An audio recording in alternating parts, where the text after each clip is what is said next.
Scandale du Watergate, attentat du 11 septembre, complot juif mondial, Illuminati et j'en passe. De tout temps, les théories du complot ont défrayé la chronique, déchaîné les sceptiques, inspiré les studios hollywoodiens et de nos jours inondé les réseaux sociaux et autres groupes WhatsApp. Alors qu'à l'époque, pour pouvoir s'informer sur d'éventuels complots, nous avions besoin d'un travail quasi acharné de lecture, de croisement de l'information, de révélation de la part de journalistes d'investigation, de lanceurs d'alerte bien informés ou d'experts à la pointe de la connaissance. Aujourd'hui, pour être complotiste, c'est beaucoup plus simple. Il suffit d'avoir accès à YouTube. Autrefois, l'information était une denrée rare et des thèses qui pouvaient être considérées comme louches ou suspectes étaient mises aux oubliettes. Alors qu'aujourd'hui, elles ont accès à une large audience et peuvent facilement proliférer. YouTube compte aujourd'hui 1,5 milliard d'utilisateurs dans le monde qui visionnent plus d'1 milliard d'heures de vidéos par jour. Et nous sommes en train de faire gonfler ces statistiques en ce moment même. Cette dernière année et l'avènement de cette pandémie due au SARS-CoV-2 ont également exaspéré les théories du complot.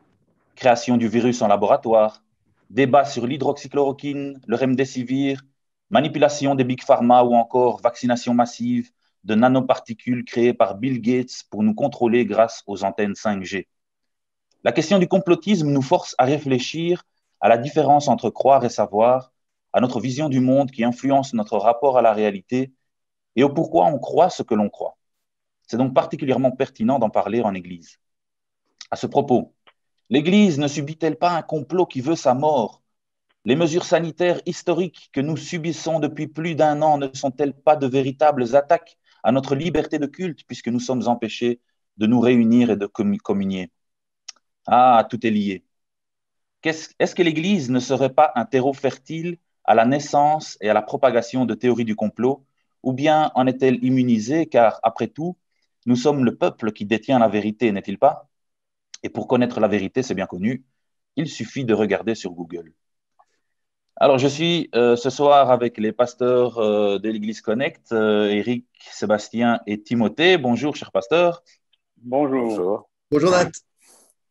Alors, je n'irai pas par 4 chemins. Est-ce que vous ne seriez pas des Illuminati infiltrés dans l'Église?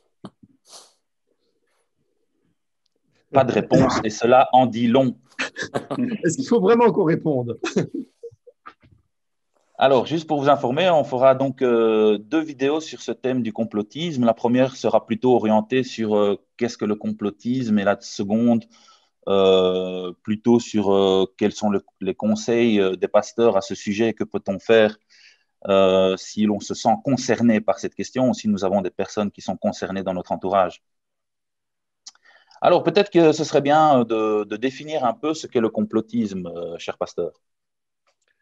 On va toutefois tâcher d'essayer. Qu'est-ce que le complotisme? C'est vrai que c'est un mot qu'on entend, qui est à la mode. C'est presque, c'est parfois, dans certaines bouches, comme une insulte. On dit, oh, mais t'es un complotiste. Et il peut y avoir vraiment des tensions et des moments où les gens ne sont vraiment pas d'accord. Mais qu'est-ce que le complotisme? On parle de complotisme.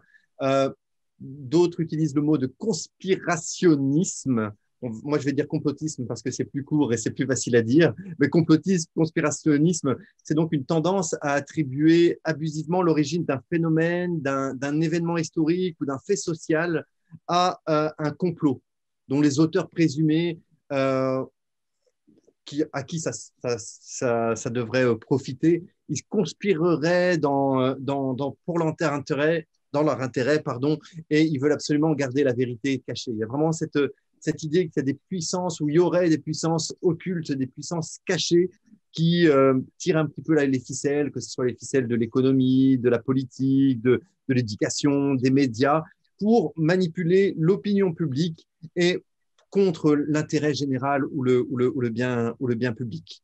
Et donc, il peut y avoir des flopées d'arguments, un certain nombre d'arguments, d'indices que l'on va tenter de relier les uns avec les autres pour arriver à une conclusion générale et qui, à cause de cela, peut apparaître assez simpliste, voire même catastrophiste dans certains cas.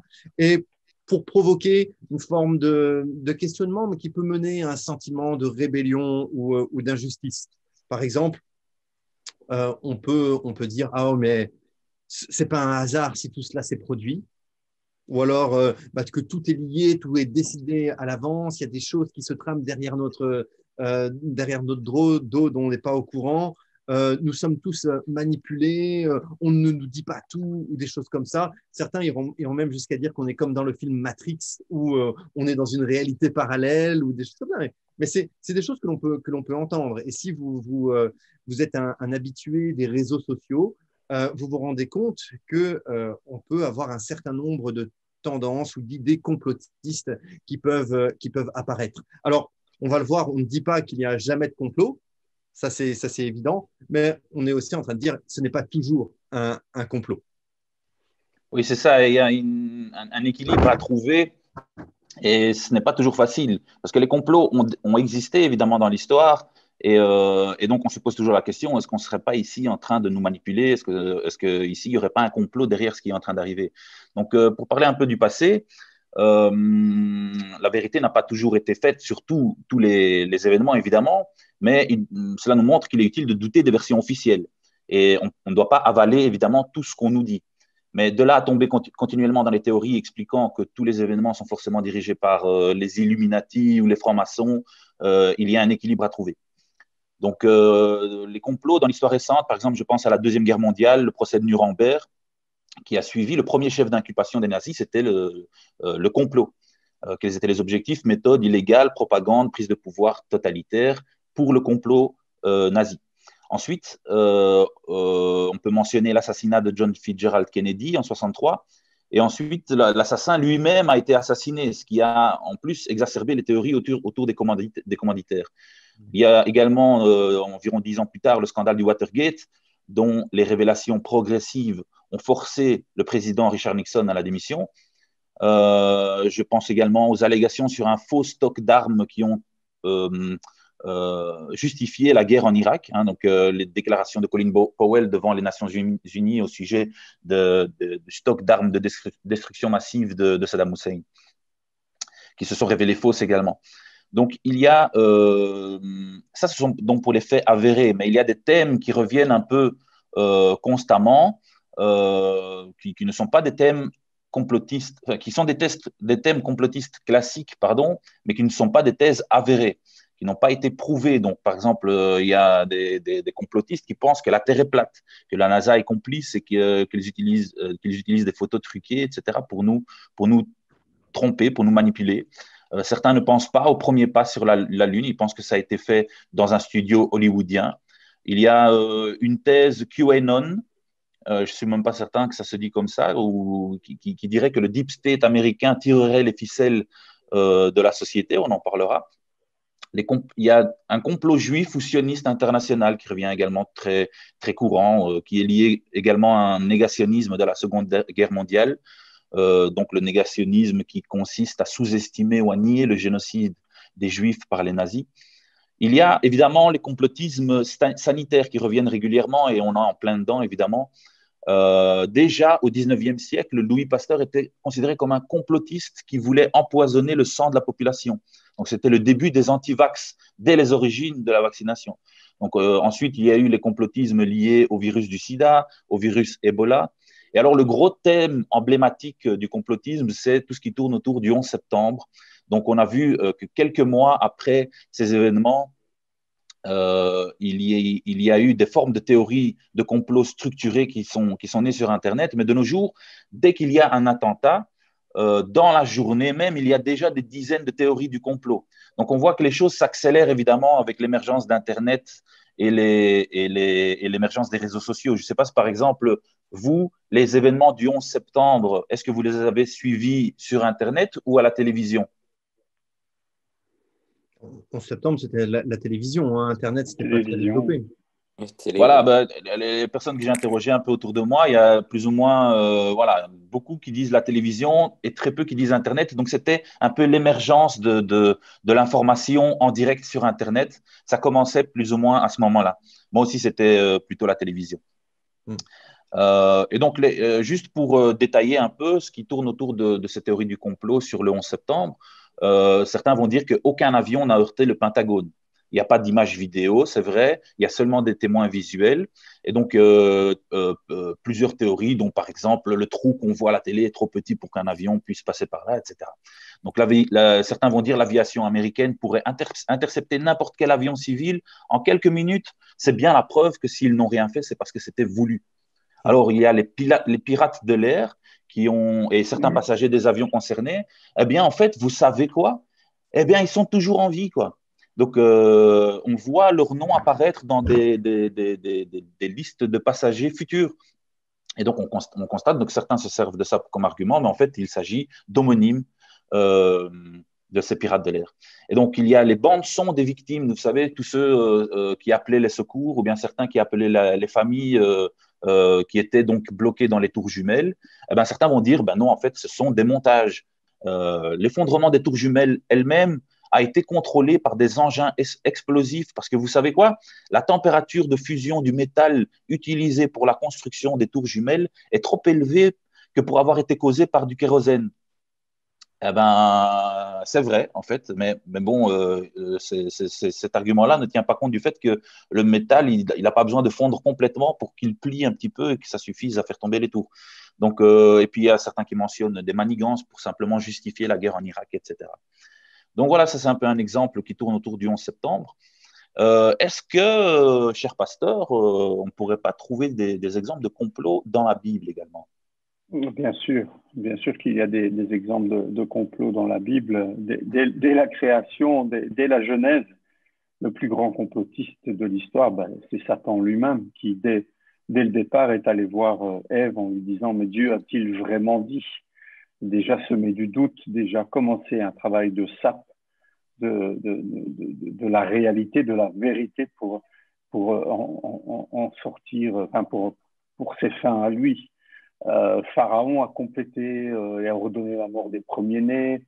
Je pense à l'apôtre Paul dans Acte 23, j'ai le passage sous les yeux, au verset 12, Acte 23, le jour venu, quelques juifs formèrent un complot et s'engagèrent sous peine de malédiction contre eux-mêmes à ne rien manger ni boire tant qu'ils n'auraient pas tué Paul.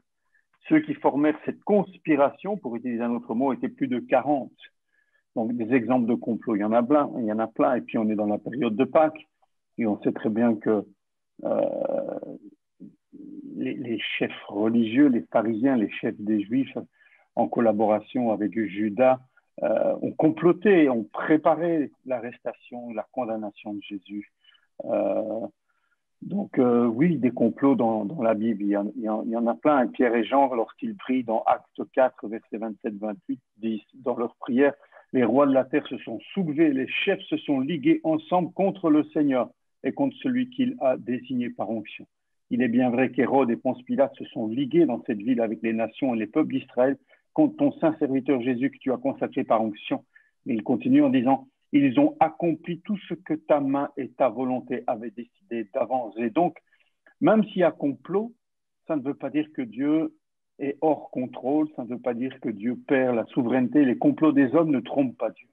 Et ça, c'est quand même encourageant à soulever dans notre débat.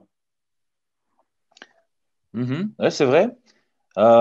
C'est encourageant. Dieu, évidemment, est souverain, il reste au contrôle des événements, mais il laisse également une liberté à l'homme de comploter ou pas. Et donc, est-ce que nous sommes tous concernés par cette théorie du complot? Est-ce qu'on fait bien d'en parler en Église? Est-ce que ça nous concerne après tout? Alors oui, et il faut savoir que il est extrêmement compliqué de ne pas être concerné par la théorie du complot, de près ou de loin. Et même parfois, on est acteur de cela sans s'en rendre compte. Il suffit d'une information sur WhatsApp, et puis on dit, oh, c'est grave, c'est important, et on va le communiquer aux autres. En fait, on ne va pas vérifier vraiment la source d'information, on ne vérifie qu'à moitié, on va le transmettre. Et en fait, on va transmettre la rumeur, une fausse rumeur qui va se répandre comme une traînée de poudre. Et donc, on fait partie, on est acteur finalement d'une théorie de complot. Ça peut être des anciennes vidéos qui ont été tournées ou des vidéos qui ont été retravaillées par la technologie. Et en fait, on ne s'en rend pas compte que finalement, on met de la poudre en fait, dans quelque chose de dangereux. Selon le site Conspiracy Watch, je ne sais pas si je le dis bien, Conspiracy Watch. Conspiracy Watch. Conspiracy Watch. Mon anglais n'est pas terrible. C'est l'observatoire du conspirationnisme, en fait, qui va faire des enquêtes ciblées. Et il va dire que la mentalité conspirationniste concerne une personne sur 4. Donc, c'est quand même grave, hein. Une personne sur 4. C'est même très préoccupant, d'autant plus que cette enquête a été faite avant la pandémie. Et donc, on peut imaginer que maintenant, avec la pandémie, avec le Covid-19, voilà. On est tous dedans maintenant. On est tous dedans, quoi. C'est clair. Ce site aussi dit que les jeunes de moins de 35 ans, que les catégories sociales plus défavorisées ou les moins diplômés sont les catégories les plus perméables aux théories complotistes. Mais cela touche néanmoins quand même tous les âges, toutes les catégories sociales. On est tous là-dedans et on doit veiller à cela. Pour vous donner des exemples, 31% des sondés pensent que des sociétés secrètes travaillent à l'établissement d'un nouvel ordre mondial. 30% croient aux Illuminati. 22% des personnes interrogées pensent qu'il existe un complot juif ou sioniste d'échelle internationale. 2% des sondés sont tout à fait d'accord et 7% plutôt d'accord avec la phrase suivante: il est possible que la Terre soit plate et non pas ronde, comme on nous le dit depuis l'école. C'est quand même énorme. Ah oui, 2 plus 7, ça fait quasiment une personne sur 10. Hein. Exactement. Il y a eu aussi les attentats de Strasbourg en fin 2018 où 30% des sondés pensent que la thèse officielle est fausse. 10% pensent qu'il s'agit d'une manœuvre du gouvernement pour affaiblir le mouvement des Gilets jaunes. Et donc, voilà, c'est vraiment... on est tous concernés là-dedans. Et en plus de cela, ça peut créer des divisions entre les individus. Soit on est conformiste, soit on est complotiste. Et finalement, il y a des tensions qui existent entre ces deux groupes qui sont là en disant oui, ça existe, et d'autres qui vont dire mais non, ça n'existe pas, etc. Donc, c'est pas quelque chose qui amène la paix. Ouais. Est-ce qu'on pourrait pas dire qu'on a tous, d'une manière ou d'une autre, Nat, un jour ou l'autre, adhéré à une thèse complotiste? Est-ce que est-ce qu'on peut dire simplement c'est une personne sur 4, ou est-ce que quelque part on n'est pas tous un jour tombés dans le panneau? Écoute, ce sont des enquêtes qui sont faites. Je ne sais pas quels sont les échantillons qui ont été interrogés, etc. Puis moi, je sais que, par exemple, fake news et complotisme, c'est pas tout à fait pareil. Hein, mais bon, à partir de fake news, on peut créer des théories où certains événements semblent liés entre eux, et donc on en monte une théorie. Mais bon, moi, je sais que, par exemple, je suis tombé dans le panneau plusieurs fois par des sites de fake news, parfois même par des sites qui utilisent des nouvelles de manière pour faire des blagues, comment on appelle ça, un peu comme le Gorafi en France, etc. Mais il y en a d'autres que je ne connaissais pas, et en fait, il s'agissait de sites comme ça, de blagues, et moi, j'avais partagé de l'information pensant que c'était vrai. Et donc, oui, même si quelque part, je me considère comme quelqu'un qui est un peu sensibilisé à la question de la vérification de l'information, la vérification de la fiabilité des sources, etc., eh ben, je suis tombé dedans. Donc, est-ce qu'on est tous tombés dedans? J'en sais rien, mais en tout cas, les informations que Sébastien vient de donner, oui, en effet, sont préoccupantes et on ne peut pas se sentir complètement immunisé. Je pense. Et en disant cela, j'anticipe un peu avec le point suivant. Est-ce que les chrétiens eux-mêmes sont immunisés sur cette question? Est-ce qu'il y aurait un vaccin que les chrétiens auraient pris contre le complotisme? Non, évidemment non, parce que nous sommes humains, même si nous sommes chrétiens, nous restons humains et nous avons besoin aussi d'avoir des informations fiables et de vérifier nos informations. C'est assez interpellant, hein, quand même. L'Observatoire du conspirationnisme que Sébastien a tellement bien cité en anglais tout à l'heure, le Conspiracy Watch disait ferait même une relation, une corrélation entre les croyances créationnistes et le conspirationnisme. Et c'est vrai qu'en tant que chrétien, ce qui est indéniable, c'est de dire, et c'est ce que nous croyons, c'est que Dieu a un plan pour l'humanité. Il a un début, il a une fin. Dieu est créateur. Après, on peut discuter sur la manière de la création, les choses comme ça, mais Dieu est créateur. Et pour cela, on peut vous renvoyer au FAQ sur création-évolution que nous avions fait il y a quelques mois. Oui. Dieu est créateur et notre monde aura une fin. Ça, c'est indéniable. Mais ça, ce n'est pas des choses qui sont cachées. Ce ne sont pas des choses qui sont occultes. Dieu le révèle dans sa parole, qu'il y a un début et qu'il y a une fin. Et si on prend, parfois en tant que chrétien, ça peut arriver de prendre des raccourcis et de croire que finalement, toutes les choses sont, comment expliquer ça, sont prédéfinies quelque part. Et Dieu, dans un langage d'église, on dirait qu'il y a même parfois des machinations démoniaques quand il y a quelque chose qui ne va pas dans notre vie ou dans l'histoire, ou que le diable contrôle ce monde, ou que Dieu contrôle toute chose. Et sur le fond, on peut être d'accord, mais arriver aux extrêmes, alors ça peut être beaucoup plus délicat. On a entendu, peut-être moins actuellement, mais il y a quelques années, certaines personnes, certains chrétiens qui disaient mais que Dieu avait envoyé le sida comme une punition contre les homosexuels. On a entendu cela. Et voilà. Alors qu'il y ait eu des moments où Dieu a envoyé un châtiment contre l'humanité, c'est évident, qu'on parle des déluges, qu'on parle des plaies d'Égypte, ça c'est clair. Mais est-ce qu'on doit généraliser? Et on va donner quelques conseils dans la deuxième partie. Comment faire attention en tant que chrétien de ne pas tomber dans le complotisme. Mais je crois que nous avons besoin d'un équilibre dans notre vie. Je crois que comme on est dans une époque où toutes les opinions sont polarisées.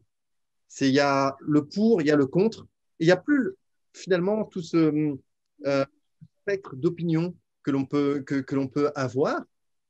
Et parfois, je pense qu'on peut facilement tomber dans le panneau du complotisme, effectivement. Voilà, tu mentionnes le mot équilibre. Ce n'est pas la première fois qu'on le mentionne depuis qu'on discute. Et je crois que ça peut être justement un beau fil rouge à notre discussion. Et pourquoi est-ce que justement, selon vous, il y a des personnes qui manquent d'équilibre? Pourquoi est-ce que cette pensée complotiste touche autant de gens? Je pense qu'on est tous à la recherche de la vérité. Pilate dira à Jésus, qu'est-ce que la vérité? On est tous en recherche de vérité, on n'aime pas vivre dans le mensonge. On ne se sent pas en sécurité dans le mensonge, quelque part. Et donc, on est tous en recherche de vérité, on essaie tous de comprendre le monde qui nous entoure. Et donc, on essaie de trouver des explications aux choses qui se passent autour de nous, aux choses qui se déroulent dans le monde. Et parfois, les choses sont complexes et on a du mal à les comprendre. Alors, on veut des explications et on veut des explications le plus simples possible, les plus simples possibles. On veut des explications qui soient à notre portée et tout le monde ne peut pas tout comprendre. On a des croyances aussi, ça influence aussi, on a des croyances et quand les explications qu'on nous donne nous déplaisent ou ne sont pas en accord avec nos croyances, on a parfois tendance à les rejeter et à chercher une autre version qui correspondrait mieux à nos croyances. Et donc, on est quelque part sensible, quelque part, on est prédisposé, je dirais, à tomber dans le piège du complotisme si on n'est pas sur nos gardes. Comme tu disais, Nathanaël, tout à l'heure, tu vérifies tes sources, tu prends la peine d'essayer de recouper les informations, etc. Mais ce n'est pas un travail qui est spontané, qui est inné chez tout le monde. Donc, je reviens sur Ponce Pilate. Jésus dit « Je suis né et je suis venu dans le monde. C'est pour rendre témoignage à la vérité. Toute personne qui est de la vérité écoute ma voix. » Pilate lui répliqua « Qu'est-ce que la vérité ?» Et je pense que les choses n'ont pas changé depuis cette époque-là. On vit dans un monde qui est dirigé, personnellement, je m'exprime là, plus personnel, mais par le prince du mensonge. Et j'ai parfois l'impression qu'on nage dans le mensonge. et qu'on essaie de sortir la tête hors de l'eau pour essayer de respirer un peu de vérité. J'ai l'impression que c'est de pire en pire. C'est de plus en plus comme cela.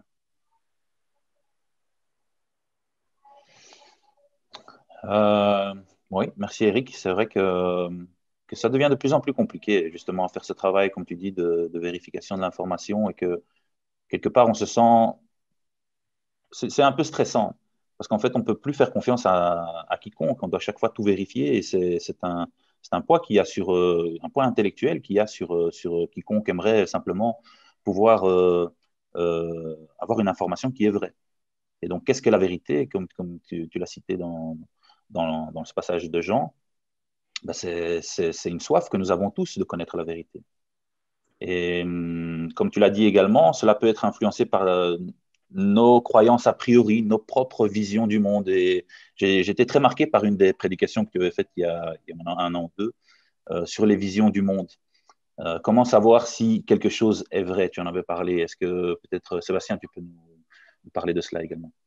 Oui, mais avant de parler de ça, je pense peut-être que tu pourrais rajouter des choses, Eric, par rapport à ça, mais peut-être qu'il y a aussi des personnes qui ont une certaine passion, en fait, de dénicher tous les complots qui existent dans la société, qui essayent de chercher les lobbies qu'il y a derrière. Il y a peut-être des personnes qui ont une certaine obsession là-dedans. Donc, qu'est-ce que tu en penses, Eric, de ça? Il n'y a pas forcément une recherche de vérité, mais il y a une manière peut-être de recherche d'identité à travers cela. Probablement. Je pense que c'est. Je me demande si c'est pas une sorte d'addiction à terme. C'est-à-dire que tu mets le doigt dans un engrenage, mais après, à un moment donné, c'est comme si tout ton bras était emporté dans le courant, une sorte d'addiction où finalement tu fais plus confiance à rien du tout. Et où oui, tu es tout le temps dans la suspicion et dans cette recherche. Mais bon, voilà, ici, on s'adresse à des chrétiens principalement.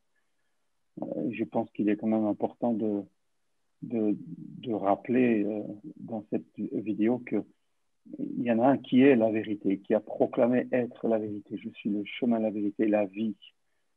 Et je pense que les chrétiens doivent faire attention de ne pas se laisser emporter par les courants complotistes de ce monde. Nous avons une bouée, nous, dans cette mer agitée du mensonge, nous avons une bouée extraordinaire qui s'appelle Jésus, qui est la vérité. Et moi, quand je suis comme ça enveloppé par un vent de panique, quand je vois qu'il n'y a plus rien qui me semble solide sous mes pieds, je me souviens qu'il y en a un qui est le rocher, Jésus. Je pense que j'encouragerais les chrétiens à fixer le regard sur Jésus, à retourner à la parole de Dieu, à aller voir comment Dieu a détourné tous les complots à son avantage, finalement, parce que lui est souverain. Et ça doit nous rassurer. Alors pour répondre à ta question, Nat, comment savoir si c'est vrai? C'est vrai que c'est une question qui est fondamentale pour tous les chrétiens, parce que justement, c'est dans cette recherche de vérité, on a une responsabilité devant Dieu dans ce que l'on dit. On est des ambassadeurs, donc on doit être vigilant de communiquer la vérité. Et dans le domaine, donc, dans tous les domaines d'ailleurs, comment savoir si les choses sont vraies? Et ce qui n'est pas évident parce que, en fait, un même fait peut donner lieu à une multitude d'interprétations et de perceptions différentes. En fait, notre manière d'être éduqué, notre vision du monde, notre situation géographique, notre époque, en fait, peut influencer notre manière de voir le monde et d'expliquer les événements. Tu parlais tout à l'heure d'une prédication d'Éric il y a 2 ans. Il nous faisait part de ce que Éric il avait vécu lorsqu'il était avec une formation avec des infirmières, où ils avaient une manière de voir les choses. Il y a notre manière d'être éduqué, de voir les choses change totalement la perception et nous amène à créer des théories en fait. Il y a une autre illustration, la théorie complotiste en Afrique dit que en fait, le virus Ebola, elle était importée par les équipes de Médecins sans frontières. Et donc, de ce fait, on leur a éduqué là-dedans, on leur dit, voilà, c'est à cause des Médecins sans frontières qu'il y a ce virus-là. Et en Guinée, il y a des milices d'autodéfense qui se sont formées pour empêcher les équipes médicales d'approcher les villages car ils se disent, mais partout où les médecins sans frontières vont passer, on va voir apparaître la maladie. Et donc, forcément, ils ont été éduqués là-dedans et forcément, ils voient du complot derrière tout cela, quoi. Ouais. C'est justement un bel exemple de retournement de la causalité. Donc, si ces équipes médicales sont là quelque part, c'est parce que le virus y est Mm. avant qu'ils arrivent, évidemment, et donc pas l'inverse. Et donc, ça c'est un bon exemple pour introduire le dernier chapitre de cette première discussion que nous avons sur le complotisme. C'est qu'en fait, nous sommes influencés par toute une série de biais cognitifs, c'est-à-dire de manière de voir les événements ou des faits qui en fait influencent notre croyance. Donc, Tu par peux exemple, définir biais cognitif, s'il te plaît? donc, biais cognitif, je ne pourrais pas le définir comme ça, mais je pourrais te donner des exemples si tu veux. Et si c'est toujours pas clair, après on en rediscute. Donc, par exemple, un biais cognitif qu'on appelle l'illusion de corrélation, c'est l'exemple qu'on vient de donner, c'est de croire que ce sont les équipes médicales qui amènent le virus, alors qu'en fait, les équipes médicales sont là parce qu'il y a le virus et pour soigner le virus, tu vois. Et donc, c'est ceux qui disent tout est lié. Il y a un biais, donc, c'est un biais qui consiste à percevoir des interdépendances entre les événements, alors qu'il n'y en a pas. Et c'est quelque chose que l'on voit maintenant avec la vaccination, par exemple. C'est-à-dire qu'il y a il y a cette campagne de vaccination, des personnes qui sont malades après le vaccin. Il y a des maladies ou des symptômes qui sont connus et qui sont même normaux suite à une vaccination. Mais si par exemple quelqu'un va décéder suite au vaccin, on va dire ah c'est à cause du vaccin, alors que la causalité n'est pas établie. Je veux dire, il y a des gens qui meurent tous les jours et s'il se trouve que quelques jours avant, il s'était fait vacciner, on va essayer de faire le lien alors qu'on n'a pas de, de cause clairement identifiée. Donc ça, c'est l'illusion de corrélation. La pensée téléologique, pardon, c'est un autre biais cognitif, c'est-à-dire, mais ça, je pense que c'est Timothée qui en a parlé, c'est la pensée que la finalité dirige l'action. Tout est lié et donc c'est dans la volonté de Dieu. Donc tous les événements qui amènent à un certain aboutissement sont dirigés par Dieu forcément parce que c'est la finalité en fait qui dirige les moyens. C'est la pensée aussi qui dirige, parce qu'on a parlé de la création et de l'évolution, euh, ceux qui sont les tenants de l'intelligent design. Donc, ils pensent que comme Dieu a cette finalité dans la création, eh bien, les moyens d'y arriver ont justifié cette finalité. Donc, ça, c'est la pensée téléologique. Le biais de confirmation est un autre biais, c'est la tendance à ne rechercher ou ne prendre en considération que les informations qui confirment les croyances que l'on a a priori. Donc, on ignore, on discrédite tous les éléments qui pourraient contredire nos croyances. Et cela, c'est très accentué par les réseaux sociaux parce qu'il y a des algorithmes qui ont tendance à nous montrer une information qui nous plaît, que l'on trouve pertinente et qui est intéressante. Donc, si on a une activité sur les réseaux sociaux, par exemple des interactions régulières avec une certaine personne, certains types d'idées religieuses ou politiques, eh ben, ces informations vont ensuite apparaître en premier dans notre fil d'actualité parce que le réseau social aura enregistré que c'est des informations qui nous plaisent et qui nous intéressent. C'est la même chose pour les marques ou les produits. Dès qu'on fait une recherche ou qu'on a une certaine activité qui montre qu'on aime un certain produit, eh bien, on va le retrouver cela dans les publicités qui entourent. Donc ça, c'est un biais de confirmation. Le biais de croyance, c'est un autre biais qui se produit quand le jugement sur la logique d'un argument est biaisé par la croyance préalable. C'est très lié à ce qu'on vient de dire, mais là, ce n'est pas parce qu'on va avoir plus d'informations qui viennent confirmer ce qu'on pense déjà, mais c'est simplement que lorsqu'on est soumis à des informations qui sont contre ce que l'on croit, eh bien, on va dire eh bien, ça, c'est pas logique ou ça, on va avoir tendance à négliger cet argument opposé. En anglais, on parlera de wishful thinking et en français, tout simplement, de mauvaise foi. C'est-à-dire qu'on est en présence d'une information qui vient contredire ce que l'on pense, mais on ne va pas accepter cette information, on ne va pas l'intégrer. Et dans le cadre des théories complotistes, l'esprit critique est comme ça pris en otage. Tout argument contre est considéré comme faisant partie du complot lui-même et un argument en faveur. C'est comme ça, par exemple, que j'ai commencé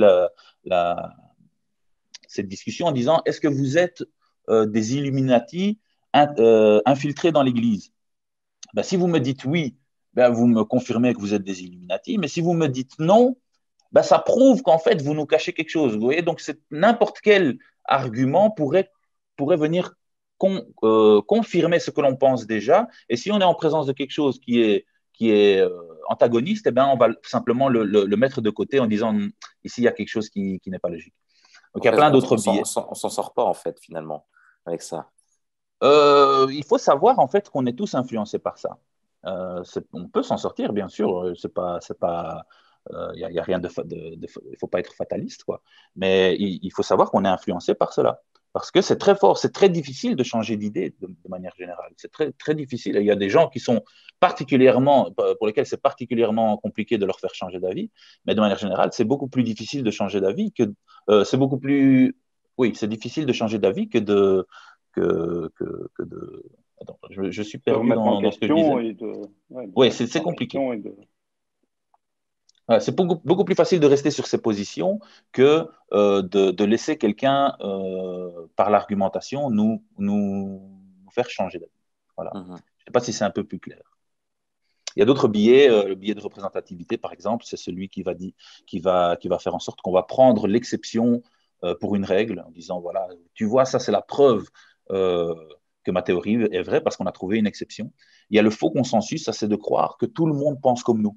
Et ça, c'est forcément compliqué dans des communautés chrétiennes, par exemple, parce que quelque part, on se retrouve entouré de personnes qui, en gros, ont une même vision du monde que nous. Et donc, on a tendance à croire que le monde entier a cette vision du monde simplement parce que le groupe dans lequel on fait partie a cette vision du monde. Voilà. Est-ce que, Eric, tu penses que c'est clair ou il y a besoin de plus de clarté à ce niveau? Disons que c'est pas la partie la plus simple de notre conversation, c'est sûr. Donc, biais cognitif, ça serait une compréhension biaisée, ça serait une compréhension incomplète. C'est ça.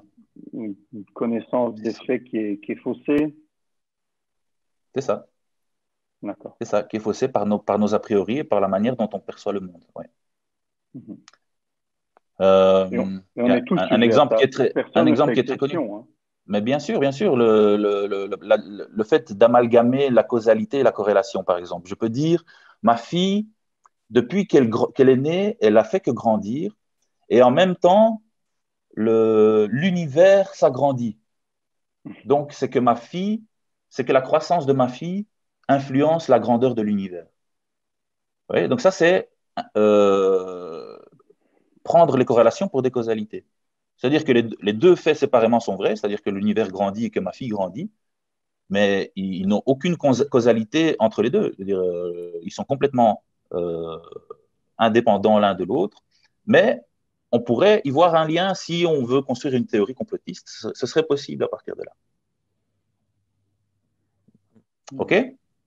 Donc, nous avons vu dans cette partie, nous avons vu donc que personne n'était complètement immunisé contre la pensée complotiste. Nous avons essayé de définir ce que c'était. Nous avons vu quels étaient les cas dans l'histoire récente. Nous avons vu que même la Bible mentionne des complots.